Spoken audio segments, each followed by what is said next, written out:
Hello everyone, welcome to study to achieve channel. Telangana హైకోర్టుకి సంబంధించి junior assistant పోస్ట్కి సంబంధించి ఈరోజు ఎగ్జామ్స్ అయితే కండక్ట్ చేయడం జరిగింది. ఫస్ట్ షిఫ్ట్కి సంబంధించి ఎగ్జామ్ అనాలిసిస్ చేయడం జరిగింది. ఇప్పుడు మనం సెకండ్ షిఫ్ట్లో ఎటువంటి క్వశ్చన్స్ అడిగారు అన్న దాని నుంచి ఈరోజు ఈ వీడియోలో తెలుసుకుందాం. మొత్తంగా 40+ క్వశ్చన్స్ ఈ వీడియోలో నేను డిస్కస్ అయితే చేస్తాను. దానికి సంబంధించిన ఆన్సర్స్ కూడా చెప్పడం జరుగుతుంది. ఓకేనా? వీడియో స్టార్ట్ చేసే ముందు ఛానల్ ఇంకెవరైనా సబ్స్క్రైబ్ చేసుకొని ఉంటే ఛానల్ని సబ్స్క్రైబ్ చేసుకోండి.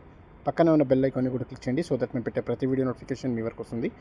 కింద డిస్క్రిప్షన్లో టెలిగ్రామ్ గ్రూప్ లింక్ అయితే పెడుతున్నాను. సో అక్కడ నేను ఏదైనా వీడియో రూపంలో నేను మీకు అప్డేట్ ఇవ్వకపోతే అక్కడ నేనైతే పోస్ట్ చేయడం జరుగుతుంది. ఓకేనా?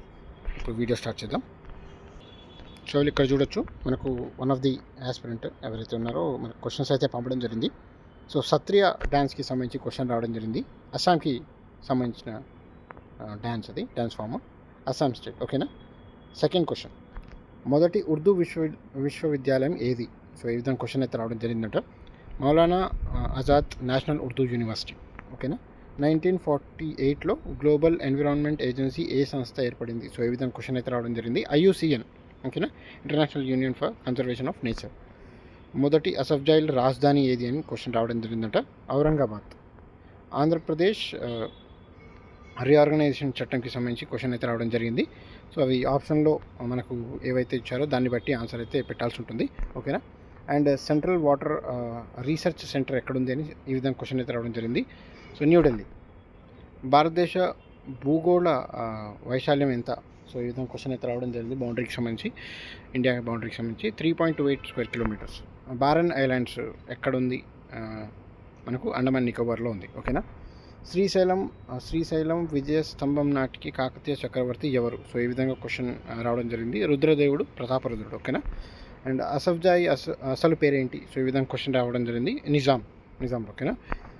భారతదేశంలో ఎత్తైన ప్రదేశం కాశ్మీర్, గిల్గిత్ బల్చిస్తాన్ మనకు ఏ పర్వతం పైన ఉన్నది? సో ఈ విధంగా క్వశ్చన్ అయితే రావడం జరిగిందట. సో మనకు ఆప్షన్లో ఏ నేమ్ ఇచ్చారో తెలియదు. సో ఇక్కడ కరకోరం కానీ, వెస్ట్రన్ హిమాలయాస్ కానీ, K2 నంగా పర్వత్ ఏదున్నా మీకు ఆన్సర్ అవుతుంది. అండ్ 12th సెంచరీకి సంబంధించి భారతదేశంలో వీరశైవ ఉద్యమ స్థాపకుడు ఎవరు? ఈ విధంగా క్వశ్చన్ అయితే రావడం జరిగింది. బసవన్న. ఓకేనా? Telangana language day September 9th celebrate చేస్తారు. అండ్ 1918లో హైదరాబాద్ కాంగ్రెస్ కమిటీ ఎవరు స్థాపించారు లేదా నాయకత్వం అడుగుతున్నారు? మదన్ మోహన్ మాలవ్య గారు. ఓకేనా? కాటన్కి సంబంధించి ఒక క్వశ్చన్ అయితే రావడం జరిగింది. ఎలా కొలుస్తారని. బెయిల్స్. ఓకేనా? ఎవరి పాలనలో మనకు శూద్రులకు స్వర్ణయుగం ఉందని భావన కలిగింది? సో దీనికి సంబంధించి ఆప్షన్స్ అయితే మనకి చెప్పలేరు. ఓకేనా? ఏమైనా ఆన్సర్ తెలిస్తే టెలిగ్రామ్ గ్రూప్లో నేను పోస్ట్ చేస్తాను. ఓకేనా? రాజ్యాంగ సవరణ. సో ఇది repeated question, previous year bits and first షిఫ్ట్లో రిపీటెడ్ క్వశ్చన్ 368 ఆర్టికల్కి సంబంధించి. ఓకేనా? సో 1857 ఆర్టికల్కి సంబంధించి మనకు క్వశ్చన్ రావడం జరిగింది. ఎక్కడ ప్రారంభమైంది మొదటగా అని. మీరట్. నిజాం కాలేజ్ ఎప్పుడు స్థాపించబడింది? 1887. 18వ శతాబ్దంలో ప్రముఖ భారతదేశ పెయింటర్ ఎవరు? సో ఈ విధంగా క్వశ్చన్ అయితే రావడం జరిగింది. రాజా రవివర్మ గారు. ఇండియన్ నెపోలియన్ అని ఎవరిని పిలుస్తారు? సముద్రగుప్తను. ఓకేనా? కాకతీయుల పరిపాలనలో రుద్రేశ్వరం అని ఏ ప్రాంతాన్ని పిలిచేవారు? హనుమకొండ. అండ్ భారతదేశంలో బ్రెడ్ బాస్కెట్ ఆఫ్ ఇండియా అని ఏ రాష్ట్రాన్ని పిలుస్తారు? పంజాబ్ లేదా మనకు హర్యానా. రెండు కరెక్ట్. ఓకేనా? న్యాయ పరిపాలనకు సంబంధించిన శాసనాన్ని ఎవరు వేయించారు? సో ఇది ఆప్షన్స్ని బట్టి ఆన్సర్ అయితే ఉంటుంది. ఏ శాసనాలు మనకు ఆప్షన్స్లో ఇచ్చారో. ఓకేనా? జల్ జంగల్ జమీన్ అనే నినాదం. ఇది కూడా repeated question, previous year bits. అందుకే చెప్పాను ప్రీవియస్ ఇయర్ క్వశ్చన్స్ చూసుకొని వెళ్ళండి, అవి కొనండి అని చెప్పి. నేను ఆల్రెడీ మన యాప్లో పెట్టడం జరిగింది. ప్రీవియస్ ఇయర్ బిట్స్ అయితే చూడండి. ఓకేనా? హైకోర్టుకి సంబంధించిన ఎగ్జామ్స్ జరగబోతున్నాయి ఫ్యూచర్లో. అదే మనకి 18-20న. సో చూసుకోండి ఆ క్వశ్చన్స్. కొమరం భీం. ఓకేనా? జల్ జంగల్ జమీన్ అనే నినాదం ఇచ్చింది కొమరం భీం. ATM ఇన్వెంట్ చేసింది ఎవరు? So John Shepherd Barron. ఓకేనా? ఇది మళ్ళీ రిపీట్ అయింది. Andhra bank founder. ఓకేనా? పట్టాభి సీతారామయ్య గారు. ఫస్ట్ షిఫ్ట్లో కూడా రిపీట్ అయింది. పెరిని డ్యాన్స్కి సంబంధించి మనకు క్వశ్చన్ రావడం జరిగింది. తెలంగాణ శివుడి డ్యాన్స్ అనమాట, శివుడి. And which is the richest temple? So ఈ విధంగా క్వశ్చన్ అయితే రావడం జరిగింది. Religious site in the world. So Padmanabha Swamy temple కేరళలో ఉంది. ఓకేనా? Who was the CM of AP 1969 Telangana movement అప్పుడు మన సీఎం ఎవరుండే ఏపీకి? సో ఈ విధంగా క్వశ్చన్ అయితే రావడం జరిగింది. కాసు బ్రహ్మానంద రెడ్డి గారు. అండ్ ఇది ఒక క్వశ్చన్ అర్థం కాలేదు, సో ఒకసారి చూడండి. మీకు ఎవరైనా ఈ క్వశ్చన్ చూసినట్టయితే కింద కమెంట్లో అయితే టైప్ చేయండి.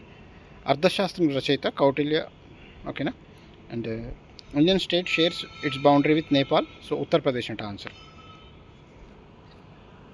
So next, England prime minister ఎవరుండే మనకు ఇండియా ఇండిపెండెన్స్ అప్పుడు? సో క్లెమెంట్ అట్లీ, ఓకేనా. And mountain ranges Karakoram, Ladakh, Zanskar, Pir Panjal are located in, so ఈ విధంగా క్వశ్చన్ అయితే రావడం జరిగిందంట. So trans Himalayan and Kashmir లేదా మనకు north western Himalayas region. So question ఏదొచ్చిందో ఒకసారి చూడండి. ఆప్షన్స్లో మనకు ట్రాన్స్ హిమాలయన్ ఇచ్చారో, కాశ్మీర్ ఆర్ మనకు నార్త్ వెస్టర్న్ హిమాలయస్ ఇచ్చారో ఒకసారి చూసుకోండి. షుగర్ కేన్ రీసెర్చ్ సెంటర్ ఎక్కడ ఉంది అని అడిగారు. లక్నో, ఉత్తరప్రదేశ్. సో మ్యూజిక్కి సంబంధించిన వేద ఏది? సామవేద, ఓకేనా. And next, father of Indian industries Jamshedji Tata గారు, ఓకేనా. కాలపాకం అనేది ఏ dance form? Kuchipudi dance form. Chandrashekhar, ఇది బుక్ అండ్ ఆథర్స్కి సంబంధించిన క్వశ్చన్. సో ఇక్కడ రైటర్స్, ఈ Chandrashekhar the last icon of ideological politics book writer ఎవరైనా అడిగారు. హరివంశ్ అండ్ రవిదత్త బాజ్పాయ్. సో ఆప్షన్స్లో ఏదైనా ఒకరి పేరు ఇచ్చి ఉండొచ్చు. సత్యమేవ జయతి, ఇది కూడా మనకు ప్రీవియస్ ఇయర్ బిట్టు. సో ముందొక ఉపనిషత్ నుంచి తీసుకోవడం జరిగింది. And a parallel government was predominant in which of the following place during the quit India movement? So Satara, Maharashtra. So Lok Sabha అదే ఏపీ రీఆర్గనైజేషన్కి సంబంధించి క్వశ్చన్స్ అయితే రావడం జరిగింది బిల్ గురించి. సో లోక్సభలో 18 ఫిబ్రవరి 2014 అండ్ రాజ్యసభలో 20 ఫిబ్రవరి 2015. ప్రెసిడెంట్ అసెంట్ వచ్చేసి మనకు 1 మార్చ్ 2014 అయితే రావడం జరిగింది. సో ఫ్యూచర్లో నెక్స్ట్ జరగబోయే ఎగ్జామ్స్లో ఈ క్వశ్చన్ రిపీట్ కావచ్చు. లోక్సభ, రాజ్యసభ అండ్ ప్రెసిడెంట్ ఎప్పుడు సైన్ చేశారని జరగవచ్చు, ఓకేనా. So highest point in India is located in Kashmir reason in a place called noon peak. Alexander invite ఎప్పుడు చేశారని క్వశ్చన్ వచ్చిందంట. 326 BC. అక్కన్నమాదన్ టెంపుల్ ఎక్కడ ఉంది అని అడిగారంట. హైదరాబాద్. ఆప్షన్లో సికింద్రాబాద్ ఉందా లేదా చూడండి. ఇది కూడా repeated question. Partition of Bengal ఎప్పుడు జరిగిందని 1905 ఫస్ట్ షిఫ్ట్లో అడిగారు. నియర్లీ 3 to 4 క్వశ్చన్ ఫస్ట్ షిఫ్ట్లో అడిగిన క్వశ్చన్సే అండ్ ప్రీవియస్ బిట్స్ ఇవి అన్నీ. The concept of constitution amendment was first propose by the then law minister Ashok Kumar Sen, ఓకేనా. And next, Jai Jai Telangana song writer ఎవరు? సో ఈ విధంగా క్వశ్చన్ అయితే రావడం జరిగింది. అందశ్రీ గారు. నాగేడ్సాలలో నా తెలంగాణ సాంగ్ రైటర్ నందిని సిద్ధారెడ్డి గారు. గోల్డెన్ ఏజ్ ఆఫ్ శూద్ర. సో క్వశ్చన్ క్లారిటీ లేదండి. కేన్స్ ఫిల్మ్ ఫెస్టివల్లో ఏ అవార్డు ప్రదానం చేస్తారు? సో ఈ విధంగా క్వశ్చన్ అయితే రావడం జరిగిందంట. గోల్డెన్ పామ్ డియోర్ అవార్డుని మనకు ప్రదానం చేస్తారు. ఇంకా చాలా అవార్డ్స్ ఉంటాయి. సో ఎగ్జాక్ట్ క్వశ్చన్ ఏంటో మనకు రాలేదు, ఓకేనా. సో ఓవరాల్గా షిఫ్ట్, సెకండ్ షిఫ్ట్ చూసుకున్నట్టయితే మోడరేట్ షిఫ్ట్ అనుకోవచ్చు, ఓకేనా. అండ్ అదేవిధంగా థర్డ్ షిఫ్ట్ చూసుకున్నట్టయితే ఈజీ షిఫ్ట్ అని చెప్తున్నారు. ఫస్ట్ షిఫ్ట్లో ఏవైతే క్వశ్చన్స్ వచ్చాయో సో అది మనకు కొంచెం టఫ్ క్వశ్చన్స్ అయితే రావడం జరిగింది ఫస్ట్ షిఫ్ట్లో. Second shift moderate, third shift easy questions అయితే వచ్చినట్టు తెలుస్తుంది. సో థర్డ్ షిఫ్ట్ క్వశ్చన్స్ అయితే కలెక్ట్ చేస్తున్నాను. ఒకవేళ ఎవరైనా కంప్లీట్ క్వశ్చన్స్ పంపిస్తే ఖచ్చితంగా మన ఛానల్లో నేను అప్డేట్ చేస్తాను, టెలిగ్రామ్ గ్రూప్లో లేదా వీడియో రూపంలో నేను మేము తీసుకొని వస్తాను, ఓకేనా. అండ్ ఇంగ్లీష్ కూడా మనకు ఈజీగా రావడం జరిగింది సెకండ్ షిఫ్ట్లో. థర్డ్ షిఫ్ట్లో కూడా ఇంగ్లీష్ ఈజీగా రావడం జరిగింది, ఓకేనా. ఫస్ట్ షిఫ్ట్లో కూడా మనకి ఇంగ్లీష్ ఈజీగా రావడం జరిగింది. ఓవరాల్గా అనాలిసిస్ చూసుకుంటే first shift hard shift, tough shift, second shift వచ్చేసి మోడరేట్, థర్డ్ వచ్చేసి ఈజీ షిఫ్ట్గా మనం పరిగణించవచ్చు. అండ్ చాలామంది కట్ ఆఫ్ అడుగుతున్నారు. ఇప్పుడే నేను చెప్పానండి, మనకు ఆన్సర్ కీస్ అయితే రిలీజ్ చేస్తారు, అప్పుడు నేను చెప్తాను, ఓకేనా. ఇది కంప్లీట్గా సెకండ్ షిఫ్ట్ అనాలిసిస్. ఇంకా ఫర్దర్ షిఫ్ట్స్లో వచ్చిన క్వశ్చన్స్కి సంబంధించి వీడియోస్ అయితే ఇస్తాను, ఓకేనా. టెలిగ్రామ్ గ్రూప్లో జాయిన్ అవ్వండి. ఏమైనా అప్డేట్స్ వస్తే మన ఛానల్లో నేను అప్డేట్ ఇస్తాను. Thank you for watching.